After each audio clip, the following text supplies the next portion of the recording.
జై శ్రీరామ్. ఇవాళ ఆధ్యాత్మిక విషయంలో అంటే నాకు వెల్ విషర్స్ వీళ్ళందరూ కూడా చూస్తున్న వాళ్ళందరూ అందులో ఒక ఆయన భావం ఆయన చెప్పారు. అంటే ఎలాగా ఈ దగ్గర మన వెనకాల సత్యసాయిబాబా వారిని, షిరిడి సాయిబాబా వారిని పెట్టుకున్నప్పుడు వారి విధంలో వారు కామెంట్ చేశారు. అంటే ఏ విధంగా చేశారో నేను చెప్పను కానీ వారి విధంగా వారు చేశారు. అయితే ఇక్కడ మనకి ఏంటంటే మన హిందుత్వంలో ఒక రకమైన ఇది కూడా ఉంది. ఏంటంటే అన్ అందరిలోనూ నువ్వు దైవం చూడగలగడం. అంటే ఆహ్, మనకి ప్రతి మనిషిలోనూ దైవం చూడగలిగితే నీకు దైవం అనేవాడు తప్పకుండా కనిపిస్తాడని.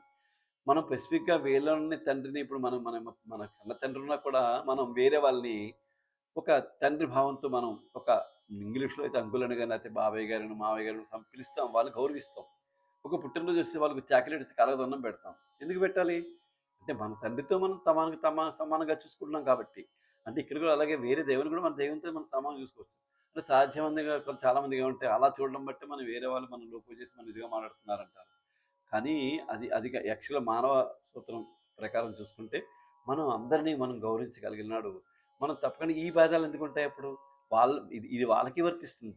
వాళ్ళకి కూడా అయ్యో! వాళ్ళ దేవుని వాళ్ళు పూజించుకుంటున్నారని వాళ్ళ భావన వాళ్ళకే ఉండి, ఎవరి దేవుని వాళ్ళు ఎవరి ఫాదర్స్‌ని, ఎవరి తండ్రిని వాళ్ళు గౌరవించుకుంటున్నారు కాబట్టి, అలాగే ఎవరి దైవాన్ని వాళ్ళు గౌరవించుకుంటున్నారన్న భావన వాళ్ళున్నప్పుడు, వాళ్ళ మధ్యన మన మధ్యన ఎటువంటివి రావు. అలా కాకుండా వాళ్ళు కౌంటర్ ఇవ్వడం, మనం కౌంటర్ ఇవ్వడం, దీనివల్ల ఏమవుతుందంటే మనిషిలో భక్తి కన్నా ద్వేషం పెరుగుతుంది.